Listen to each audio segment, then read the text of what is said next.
Bonjour à toutes et à tous. C'est un sujet de joie pour moi d'être parmi vous. Je m'appelle Derek, je suis pasteur à Saint-Étienne, marié à Mélissa, 3 enfants, bientôt 4.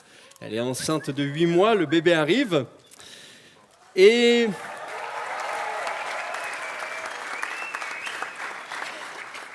je lui dirai que vous l'avez applaudi, elle, pas moi. Et donc je suis enseignant aussi à côté d'être pasteur à Saint-Étienne et j'ai beaucoup prié pour vous sur ces 3 dernières semaines. En fait, mardi soir, là, il y a quelques jours, on avait une réunion de prière avec une poignée de personnes de l'église où je suis pasteur à Saint-Étienne et ils ont prié pour vous. Et aujourd'hui, ce matin, sur cette première plénière, nous allons voir détourner de la vie. Détourner de la vie. Je ne sais pas pour vous, mais ça sonne quelque peu négatif.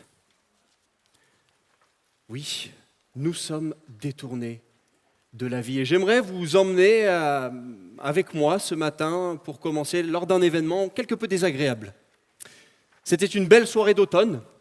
J'étais avec des potes en train de m'entraîner au hip-hop pour une compétition et je me prépare à faire un coup de pied lune. Un coup de pied lune, c'est quand vous faites un salto arrière en allant vers l'avant. J'ai eu la bonne idée, alors que j'étais à la moitié de la rotation, de m'arrêter. Alors je ne sais pas si vous savez, il y a quelque chose qui s'appelle la gravité, qui fait que tout ce qui monte descend. Et alors que je me suis arrêté, je ne sais pas, j'aimais peut-être la vue de là-haut, et je suis retombé sur la nuque. Alors je me suis fait emmener chez l'ostéopathe, et alors plus de peur que de mal, j'avais juste une petite vertèbre qui avait été déplacée, et je ne sais pas si vous avez déjà fait de l'ostéopathe, mais ça peut être aussi désagréable. Qu'est-ce qu'il fait l'ostéopathe? Il vous fait craquer de partout, n'est-ce pas? Et vous avez quelquefois, lorsque vous allez chez l'ostéopathe, des déclics. Et l'ostéopathe, en plus de faire craquer, de faire des déclics, qu'est-ce qu'il fait? Il va à la racine. C'est que des fois, vous avez mal à l'épaule, mais en fait, c'est un problème de dos. Des fois, vous avez mal à la tête, mais en fait, c'est la cheville. Parce que vous marchez mal, et résultat, ça s'impacte dans votre tête. Lors de notre plénière, j'aimerais que ce matin, nous fassions comme une séance d'ostéopathe, où j'aimerais que nous allions à la racine et que nous vivions ensemble des déclics. Parce que la Bible parle de notre état détourné de la vie, pécheur, et nous devons passer par ces déclics pour réaliser qui nous sommes devant Dieu. Mon texte ce matin est à la page 15, vous pouvez prendre les carnets, c'est le psaume 51. Nous allons voir ensemble quelqu'un qui avait tout dans la vie et qui s'est détourné. Cette personne, c'était un roi, le roi David.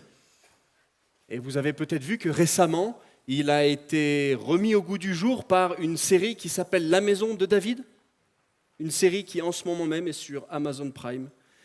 Et cette personne s'est détournée de la vie. Nous allons lire à la page 15 ce psaume 51. Suivez avec moi, page 15.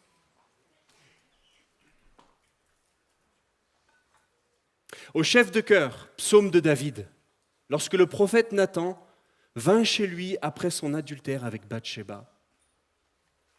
Ô Dieu, fais-moi grâce conformément à ta bonté. Conformément à ta grande compassion, efface mes transgressions. Lave-moi complètement de ma faute et purifie-moi de mon péché. Car je reconnais mes transgressions et mon péché est constamment devant moi. J'ai péché contre toi et contre toi seul, et j'ai fait ce qui est mal à tes yeux. C'est pourquoi tu es juste dans tes paroles, sans reproche dans ton jugement. Oui, depuis ma naissance, je suis coupable. Quand ma mère m'a conçu, j'étais déjà marqué par le péché. Mais tu veux que la vérité soit au fond du cœur. Fais-moi connaître la sagesse dans le secret de mon être. Purifie-moi avec l'hysope et je serai pur. Lave-moi et je serai plus blanc que la neige. Fais-moi entendre des chants d'allégresse et de joie, et les os que tu as brisés se réjouiront. Détourne ton regard de mes péchés, efface toutes mes transgressions et mes fautes. Ô Dieu, crée en moi un cœur pur, renouvelle en moi un esprit bien disposé. Ne me rejette pas loin de toi, ne me retire pas ton Esprit Saint. Rends-moi la joie de ton salut et qu'un esprit de bonne volonté me soutienne. J'enseignerai tes voies à ceux qui les transgressent et les pécheurs reviendront à toi. Ô Dieu, Dieu de mon salut, délivre-moi du sang versé et ma langue célébrera ta justice. Seigneur, ouvre mes lèvres et ma bouche proclamera ta louange. Si tu avais voulu des sacrifices, j'en t'en aurais offert. Mais tu ne prends point plaisir aux holocaustes. Les sacrifices agréables à Dieu, c'est un esprit brisé. Ô Dieu, ne dédaigne pas un cœur brisé et humilié. Dans ta grâce, fais du bien à Sion, construis les murs de Jérusalem. Alors tu prendras plaisir aux sacrifices de justice, aux holocaustes et aux victimes tout entières.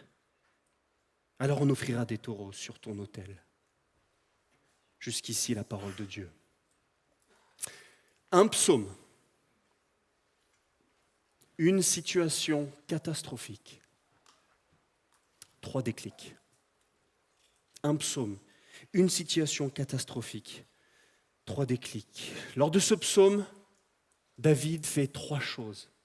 Il y a 3 vérités qui doivent habiter au fond de notre cœur, 3 déclics que nous voulons vivre ensemble, même si c'est désagréable comme une séance d'ostéopathie, mais nous devons le vivre, le réaliser et le croire. La première chose, c'est que David prend ses responsabilités de s'être détourné de son péché.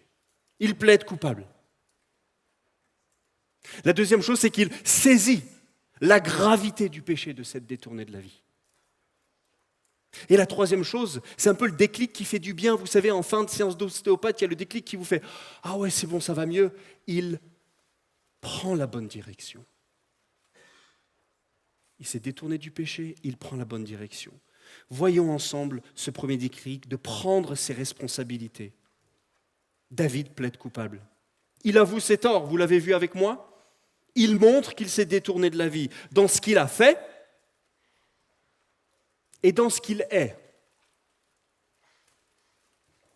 Il prend ses responsabilités. Ce cri est un poème, un chant, un cri du cœur. J'imagine bien la tension de David dans ses mâchoires, alors qu'il essaye de murmurer ses paroles. Les larmes sur ses joues, le sentiment de honte, de culpabilité qui a dû l'accompagner suite à ces actes horribles. Sa paume de main qui transpire, la souffrance, l'anxiété, le remords, la culpabilité intenable, la peur et la prise de conscience qu'il est le seul responsable. David plaide coupable. Regardez avec moi le verset 3, il avoue qu'il a une transgression. Il dit quoi ? Efface ma transgression. Verset 5, il dit je reconnais mes transgressions. Il est gêné, il est brisé. Verset 5, mon péché est constamment devant moi. Où que j'aille, j'essaye de me divertir, je vois mon péché, j'essaye de m'amuser, je vois mon péché, j'essaye d'aller au lit, je vois mon péché, je me réveille en pleine nuit, je sursaute, je vois mon péché. Verset 6, j'ai fait ce qui est mal. Et il dit au verset 11, détourne mon regard du péché. Le mot que nous avons dans ce texte pour le péché ou la transgression pourrait être traduit de la manière suivante. C'est une révolte. C'est un détournement. C'est louper le standard de Dieu. Ce qui me frappe dans ce texte, c'est que David s'humilie. Il est roi, hein. Il a le droit de vie ou de mort sur tout le monde, sur son royaume. Il est roi et il s'humilie. Il est le seul coupable. C'est lui qui a fait cet acte moral répréhensible et il avoue sans concession. Alors qu'est-ce qu'a fait David ? Qu'est-ce qu'il a fait ? Permettez-moi de prendre quelques secondes de vous rappeler que David, le roi d'Israël, a commis l'adultère avec un meurtre orchestré et une dose immense d'hypocrisie. Les versets 1 et 2 nous disent « Psaume de David, lorsque le prophète Nathan vient chez lui après son adultère. » Bathsheba était la femme d'un très bon ami de David qui s'appelait Uri. Uri était sur le front et David était à la maison. Déjà là, il y a un problème. David ne faisait pas ce qu'il fallait faire. Le roi devait être sur le front, mais il est à la maison. Et il voit de son esplanade, il voit une femme nue qui se baigne. Il fait appeler la femme, il couche avec elle, et elle devint enceinte, adultère. Il prend la femme de quelqu'un d'autre. Mais ça ne s'arrête pas là. Alors qu'il réalise qu'elle est enceinte et que ça ne peut pas être Uri qui l'a mis enceinte, il rappelle Uri du front et il lui dit « Vas-y, c'est bon, tu peux, je te laisse une pause, tu peux aller avec ta femme. » Mais Uri ne va pas avec sa femme. Il est fidèle à ses amis sur le front, il ne dort pas avec sa femme. Et donc David voit que ça se tourne au vinaigre, alors il organise à mettre Uri sur le front là où ça chauffe et Uri est tué sur le front. Et là David, avec un élan d'hypocrisie pour sauver sa peau, prend Bathsheba comme femme et offre à Uri, mort au combat, des funérailles nationales. Je suis un roi exceptionnel. Je veux sauver ma peau. Et quelques mois plus tard, Nathan vient le confronter. Vous savez que David aurait pu tuer Nathan sur le coup avec le pouvoir qu'il avait. Et qu'est-ce que c'est beau de voir David qui avoue, plaide coupable, reconnaît son péché. Alors vous et moi n'avons peut-être pas été adultères, ni meurtriers, ni hypocrites à ce point, mais nous sommes rapides à trouver des excuses, n'est-ce pas ? C'était une belle matinée d'hiver, je m'apprêtais à démarrer mon cours d'anglais là où j'enseigne. Je m'apprête à accueillir la classe rentre, et puis j'en ai un qui rentre un peu à la Conor McGregor, hein, genre, il s'en fout. Et j'essaye de le recadrer pour lui dire, il faut absolument que tu te calmes, et là il me regarde, il dit, tu veux qu'on se batte ? Je le regarde, je lui dis, courage. Et en fait, c'est qu'il s'est vraiment énervé, il a commencé à m'insulter, me menacer de mort, me donner quelques petits noms d'oiseaux, me balancer une poubelle, et il est parti, il a fait le mur, il est passé au-dessus de la grille, et il est disparu. Et quelques jours plus tard, avec la direction, on prend cet élève, et puis on lui met face au fait accompli, on lui dit, tu as menacé de mort, tu as fait le mur, et alors qu'on lui dit ça, il dit, j'ai rien dit. Attends, il y a 30 témoins qui ont pris note, tu as dit quelque chose. Ah non. On lui montre la vidéo de la caméra de surveillance de lui qui saute le mur. Il dit, pourquoi t'es parti ? Ah, c'est pas moi. Ne soyons pas comme ce jeune garçon à trouver des excuses. J'ai rien fait. C'est pas moi. Alors que nous nous préparions au mariage avec mon épouse Mélissa il y a à peu près 14 ans, on nous a dit à un moment donné, vous allez devoir demander pardon dans votre couple pour quelque chose que vous avez fait qui a heurté l'autre. Ne demandez pas pardon de la manière suivante. Ah, je m'excuse si je t'ai offensé parce que tu vois, tu es très sensible et j'ai dit quelque chose qu'il ne fallait pas que je dise, mais d'un côté, tu as vu comment tu réagis ? Tu es une fille, je suis un garçon, moi c'est cartésien, toi c'est les émotions. Je comprends, c'est toi les problèmes, mais j'ai... Conseil de mariage, ne faites pas comme ça. En fait, quand vous faites ça, c'est la personne qui a mal réagi. Non, en fait, votre problème, si vous avez fait mal à quelqu'un, dites-le. J'étais en colère. J'ai dit des paroles qu'il ne fallait pas. Je te demande pardon. Je veux t'honorer.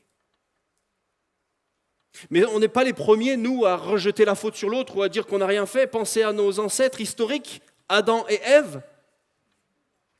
Dans la Genèse 3, 12 à 15, alors que Adam et Ève viennent de manger le fruit de l'arbre défendu, l'homme répondit, c'est la femme que tu as mise à mes côtés. Et la femme, elle dit, non, mais c'est le serpent. Ne soyons ni comme un jeune couple marié qui se rejette la faute, ni comme ce jeune qui dit qu'il n'a rien fait, ni comme Adam et Ève qui déplacent le problème. Plaidons coupables. Reconnaissons notre péché, comme David. Peut-être tu es venu à l'IBG cette année pour avoir des réponses à tes questions. Peut-être que tu vas mal et que tu souhaites juste que ce soit un boost émotionnel pour ta semaine, pour repartir dans ton groupe de jeunes. Peut-être tu finis tes vacances, tu démarres tes vacances. Ou alors peut-être que le Seigneur, il a un plan pour juste te montrer à quel point tu as besoin de lui parce que tu es détourné de la vie. Et tu as besoin de Christ pour venir pleinement. Et ça passe par un moment où on plaide coupable. Toujours avec moi, Pâques 2025 ? On continue. Vous vivez dans une société assez particulière de dénonciation, n'est-ce pas ? Le mal doit être dévoilé, confronté. Procès Pellico, procès Betaram, tous les scandales qui ont été faits. Et c'est une bonne chose de dire ça c'est mal, ça doit être jugé. Mais le seul souci, ce n'est pas la société qui va mal, c'est le cœur humain qui est atteint. Et comme chez l'ostéopathe, on veut aller à la racine du problème, on veut parler de notre cœur, moi je veux parler de mon cœur en fait. Et tout le monde reconnaît qu'il y a un problème, mais tout le monde refuse de se reconnaître dans le problème. Tout le monde reconnaît que ça ne va pas, et tout le monde refuse de se reconnaître. Et ce texte va un peu plus loin, alors que David reconnaît et plaide coupable, prend ses responsabilités de ce qu'il a fait, il va plus loin et il reconnaît qu'il y a un problème dans ce qu'il est. Verset 7. « Depuis ma naissance, je suis coupable. Ma mère m'a conçu dans le péché. » En quoi est-ce que nous aussi, nous sommes comme David ? Nous faisons des péchés et nous sommes pécheurs. C'est la mauvaise nouvelle d'être détourné de la vie. C'est un des enseignements cardinaux principaux de la parole de Dieu depuis Genèse, chapitre 3, où nos ancêtres, nos parents, Adam et Ève, se sont détournés, ont choisi moralement ce qui était bon pour eux. Il y a une passation de la nature pécheresse, un logiciel incarné en moi, en vous, qui se transmet de génération en génération. Et ce péché, être détourné de la vie, c'est grave, ça entraîne deux choses, la mort physique et spirituelle, la séparation de Dieu. La mort physique spirituelle et la mort et la séparation de Dieu. Tu m'étonnes que le monde y va mal. Tu m'étonnes que ça va mal.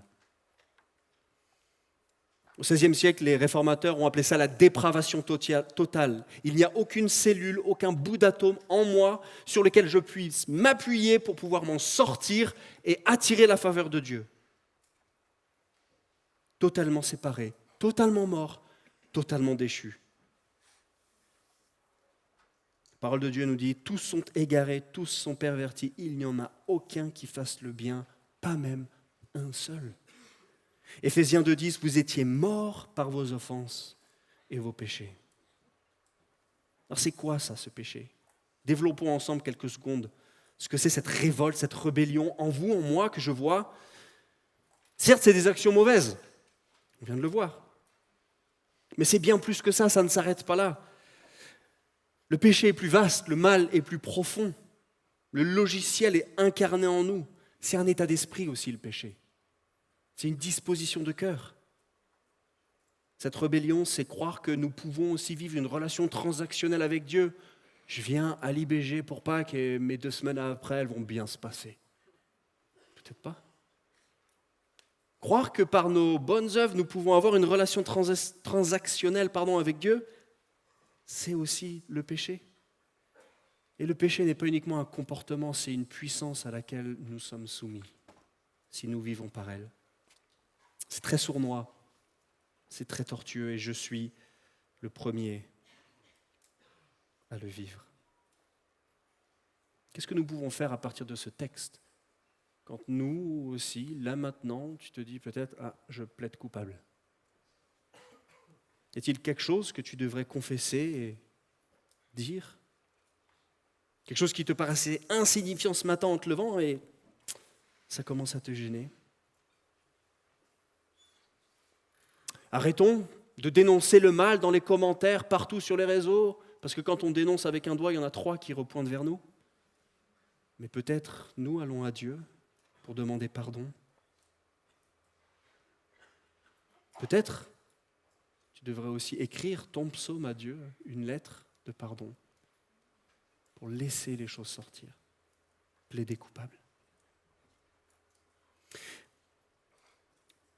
Un groupe de pasteurs qui s'appelait les Puritains avait réalisé que dans leur assemblée, il y avait des consciences tendres. Ma femme est une conscience tendre. Si je dis à ma femme, Mélissa, ce soir, il faut que je te parle, ma femme se cristallise, elle se dit, qu'est-ce que j'ai fait ? Elle remet les 2 derniers mois, les 2 dernières années à se dire, il y a un moment où est-ce que j'ai fait quelque chose qu'il ne fallait pas, et elle est extrêmement coupable. tout son corps est mal à l'aise parce que je lui ai dit « ce soir, il faut que je te parle ». Et moi, quand je dis « ce soir, il faut que je te parle », c'est juste une information à te dire. Et ma femme plaide coupable pour des choses qu'elle n'a pas faites. Et si c'est toi ce matin de commencer à chercher des scénarios improbables dans lesquels tu réalises que tu as une conscience tendre, il faut sauter dans les bras de Christ.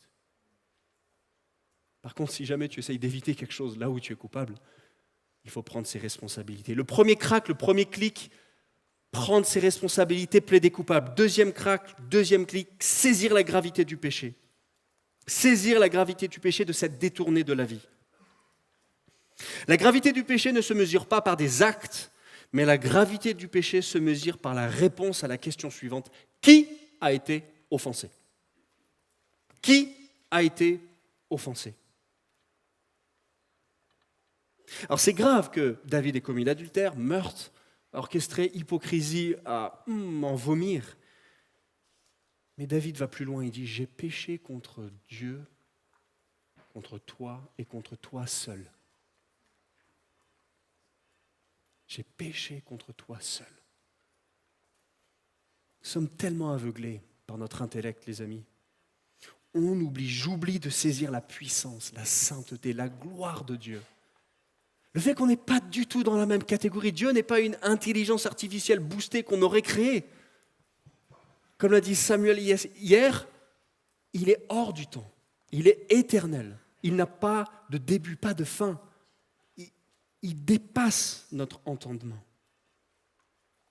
Et pour comprendre à quel point c'est grave de rentrer en confrontation directement avec Dieu, il y a une discussion entre un porteur d'image, Job, et Dieu, que j'aimerais voir avec vous, qui va vraiment nous montrer à quel point nous devons saisir que par notre rébellion, nous sommes frontalement contre Dieu. La conversation se trouve dans Job 38, je vais juste la dérouler. Dieu dit à Job, « Je t'interrogerai et tu me renseigneras. » Et vous avez 2 chapitres longs où il y a des questions où Dieu montre que Job reste que Job, tout petit. Dieu lui dit, « T'es qui en fait ?» Je vous laisse apprécier. Voici les questions que Dieu dit à Job et qu'il me dit à moi aujourd'hui. « Tu étais où quand j'ai fondé la terre ? Déclare-le parce que tu es si intelligent. Qui a fixé ces dimensions ? Tu le sais, n'est-ce pas ? Depuis que tu existes, as-tu donné des ordres au matin ? » Dieu continue en parlant à Job. « Mais tu le sais, puisque tu étais déjà né et que le nombre de tes jours est si grand. » Pour qui je me prends, moi, Derek, 36 ans, à dire à Dieu ce qui est bien ou mal, concrètement ?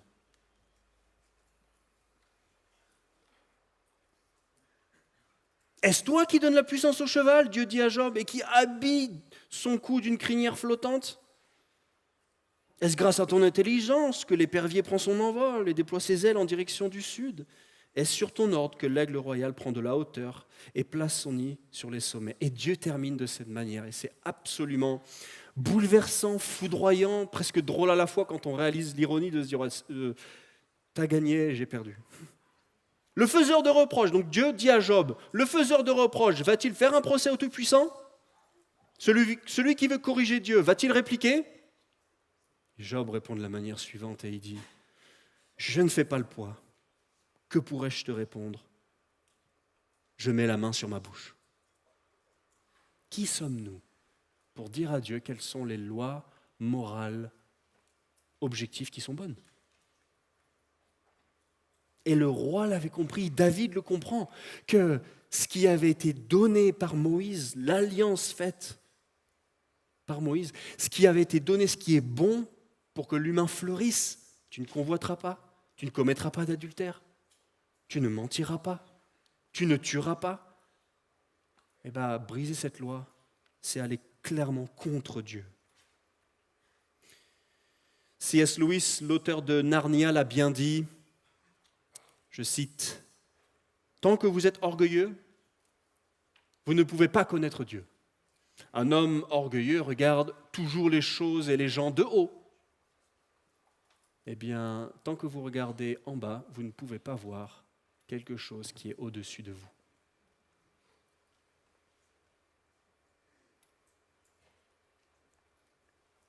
David, alors qu'il réalise qu'il a péché contre Dieu et Dieu lui seul, il saisit la gravité du péché, mais il accepte les conséquences.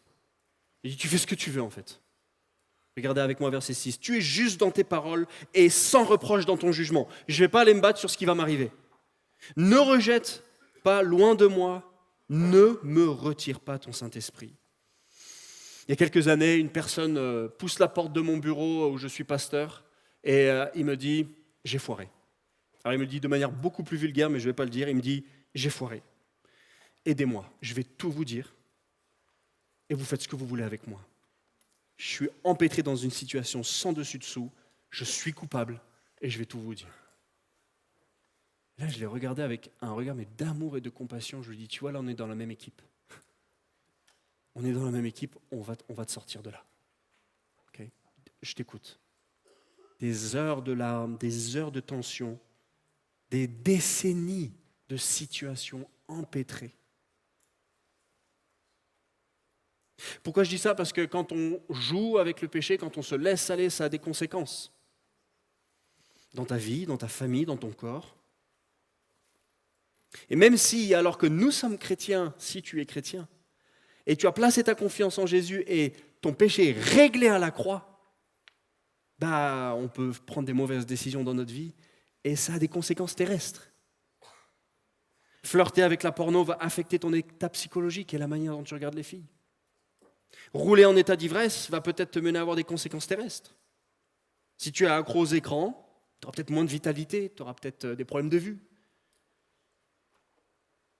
Ce qui est sûr, c'est que le péché paye toujours aux croyants comme aux incroyants par de l'ennui, de la culpabilité, de la honte, la solitude, la confusion, le vide et une perte de but et de récompense.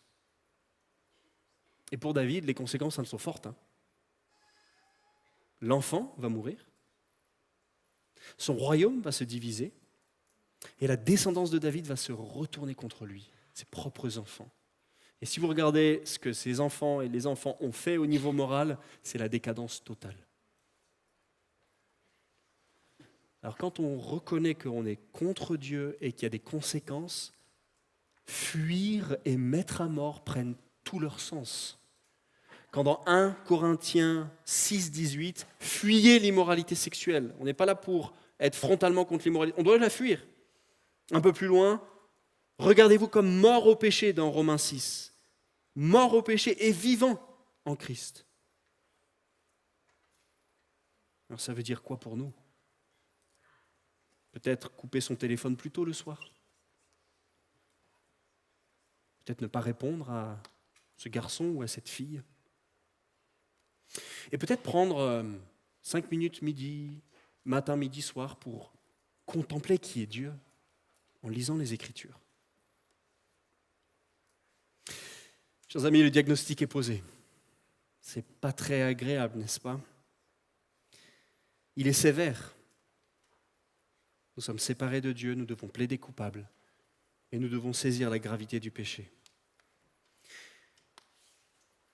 Je pousse un peu plus loin pour terminer sur le troisième déclic, le troisième crack sur lequel nous devons aller, c'est de prendre la bonne direction suite à notre péché. Prendre la bonne direction. Le dernier crack, le dernier déclic.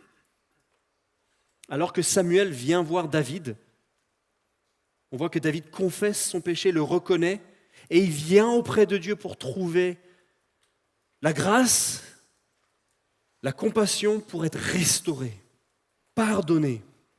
Et en fait, David est appelé dans la Bible un homme selon le cœur de Dieu, non pas parce qu'il n'a jamais fait de bêtises, non pas parce qu'il ne s'est jamais planté, mais David est appelé un homme selon le cœur de Dieu parce que quand il s'est planté, il a pris la bonne direction et il a plaidé coupable et il a reconnu la gravité du péché. Ça donne de l'espoir pour toi et pour moi ce matin en fait. Alors si toi, tu dis, ok, je suis coupable, je ne veux pas me battre, je vois que ça va mal, je vois que je patine, je fais quoi? Et David prend la bonne direction. David prend la bonne direction. Et avant de voir c'est quoi cette bonne direction, quelles sont les 3 mauvaises directions possibles qu'il aurait pu prendre. La première mauvaise direction, c'est celle de l'excusite. Alors elle a été évitée, on a vu, il a plaidé coupable, mais il aurait très bien pu dire, c'est bon, hein, je suis roi. T'es qui, Nathan? C'est moi qui t'ai mis en place. Je te mets dans un cachot, personne n'entendra jamais parler de cette histoire. Il aurait pu faire ça. Il ne le fait pas. La deuxième mauvaise direction, c'est la direction de la psychologie, la pop psychologie. Cherche à l'intérieur de toi la solution. Yogatise ton péché.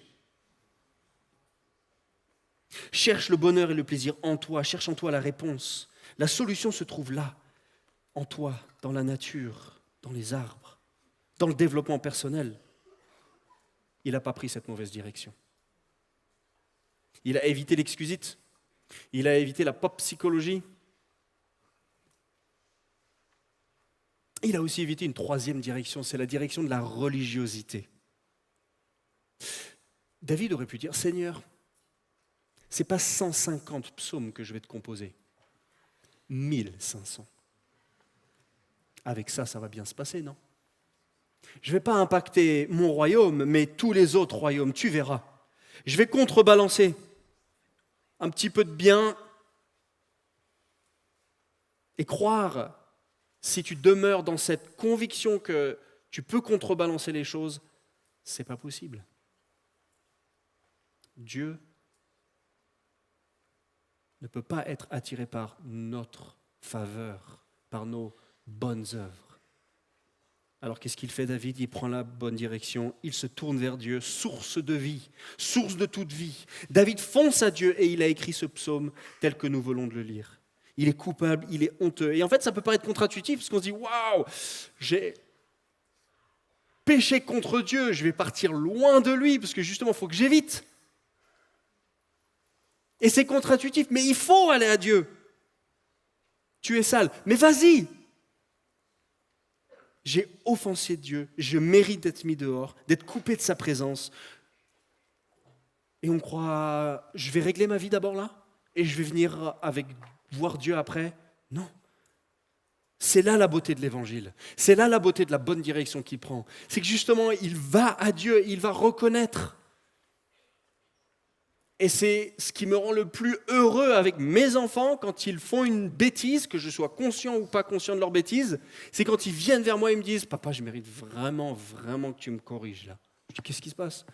Et il m'avoue quelque chose qu'il a fait. Et je le prends dans mes bras et je dis « Merci de me l'avoir dit. Merci de me l'avoir dit. » Il vient dans les bras du Sauveur. Et c'est la grâce qui va être développée pendant les sessions suivantes. C'est la grâce qui est disponible en Christ. Et j'aimerais souligner un mot qui est une pépite de ce texte. Regardons encore avec moi au verset 2. « Ô Dieu », juste après l'introduction, « Ô Dieu, fais-moi grâce, conformément à ta bonté, conformément à ta grande compassion, efface mes transgressions. » La direction se fait vers Dieu. Nous n'avons pas la solution. Le cri d'aide, le cri de capitulation. Et David fait appel à Dieu. Et alors qu'il fait appel à Dieu, il utilise un petit mot. Le mot est compassion dans nos traductions, mais ce mot est tellement dense en hébreu qu'on ne peut pas le traduire par un mot. On est obligé de mettre le mot compassion des fois, ou le mot amour, ou le mot grâce. Et ce mot est à chaque fois utilisé par Dieu depuis la Genèse quand il fait alliance avec l'homme. Et Dieu dit à l'homme, je fais un chesed avec toi, c'est le mot hébreu. Et le mot chesed veut dire, je fais une alliance par grâce, par compassion, par amour. Donc je viens te trouver où tu es, je viens m'allier avec toi, et c'est un cadeau que je te fais.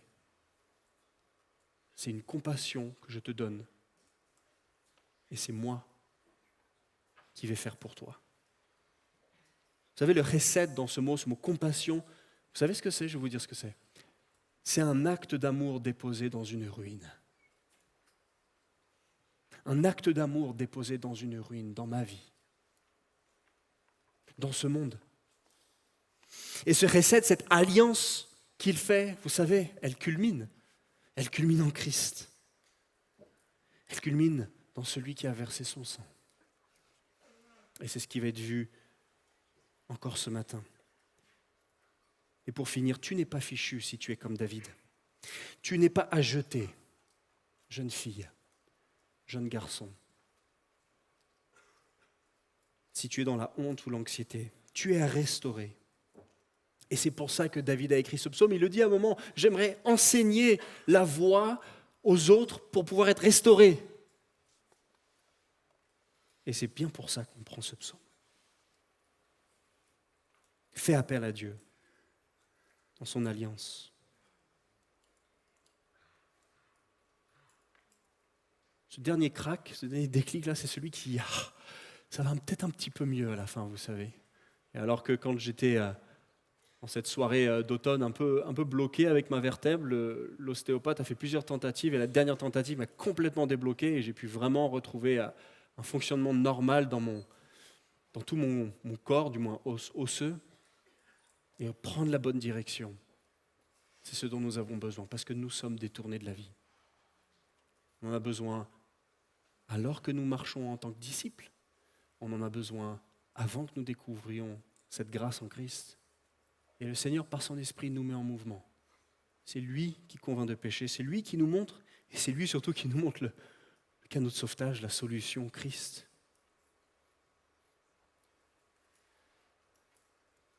Romains 5,20 nous dit, car là où le péché a abondé, la grâce a surabondé.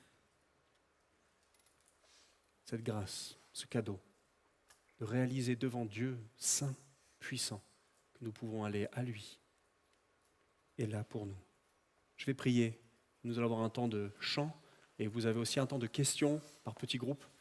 Vous pouvez aborder ces questions s'il y a des choses plus lourdes sur votre cœur, situation un peu plus douloureuse, il y a l'espace à vos marques, vous pouvez y aller, il y a des conseillers qui seront qualifiés pour vous écouter, prier pour vous. Prions ensemble. Seigneur, nous te remercions encore pour la beauté de ce psaume, dans toute sa tension et sa douleur. Nous avons besoin, Seigneur, de ce déclic, de réaliser à quel point tu es saint et glorieux. Nous avons besoin de toi. Mais tu es bon, Seigneur. Tu veux que nous puissions fleurir, te connaître, et que cette croix soit plantée dans notre cœur pour pouvoir te glorifier. Garde chaque jeune sur ce week-end, que ce soit un congrès fort, et que tu puisses les accompagner dans leur situation. Dans le nom du Seigneur Jésus. Amen.